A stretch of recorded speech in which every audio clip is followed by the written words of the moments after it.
Commodity market की ABCD.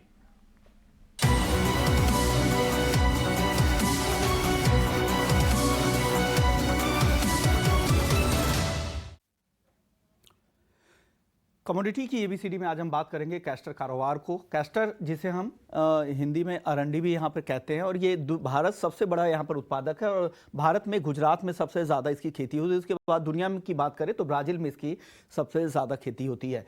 अगर खरीफ फसल है, जुलाई से अक्टूबर के बीच बुआई होती है, फिर दिसंबर से मार्च तक ये फसल तैयार हो जाता है और जून तक मंडियों में इसकी आवक होती है। और इसके जो अहम सेंटर है वो गुजरात के कुछ सेंटर है जहां जो इसके अहम सेंटर माने जाते हैं, जिसमें पालनपुर है, इसके अलावा कड़ी है, और फिर ढीसा है। ये कुछ सेंटर है जहां पर सबसे ज़्यादा उत्पादन और कारोबार ट्रेडिंग यहाँ पर होता है। लेकिन वायदा कारोबार को समझ कि वायदा कारोबार में इसके कैसे आपको कारोबार करना है। तो ये कैस्टर का वायदा कारोबार एनसीडीएक्स पर सुबह 9 बजे से शाम 5 बजे तक ट्रेडिंग यहाँ पर होती है। अगर आप यहाँ पर कारोबार करना चाहते हैं तो 50 का लॉट साइज है, 5 मीट्रिक टन का यहाँ पर इसका ट्रेडिंग यूनिट है। साथ ही इसके अगर आपको प्राइस रिस्क में लगता है कि प्राइस रिस्क है यहाँ पर, कीमतों में उतार चढ़ाव है, तो वायदा के जरिए आपको जोखिम कर सकते हैं, क्योंकि काफ़ी इसका वाइडर इसका इंडस्ट्रियल यूजेज है। चाहे वो फार्मा इंडस्ट्री में हो, केमिकल इंडस्ट्री में हो, चाहे वो लुब्रिकेंट वगैरह के लिए हो, कई सारे इसके इंडस्ट्रियल यूजेज है। इस वजह से इसका इस्तेमाल भी होता है।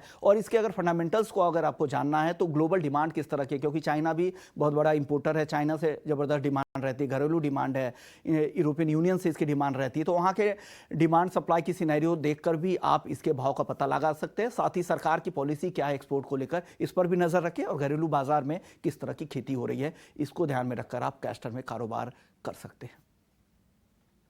ठीक है, कैस्टर वायदा की एबीसीडी। कैस्टर जिसको कि हिंदी में अरंडी भी कहा जाता है।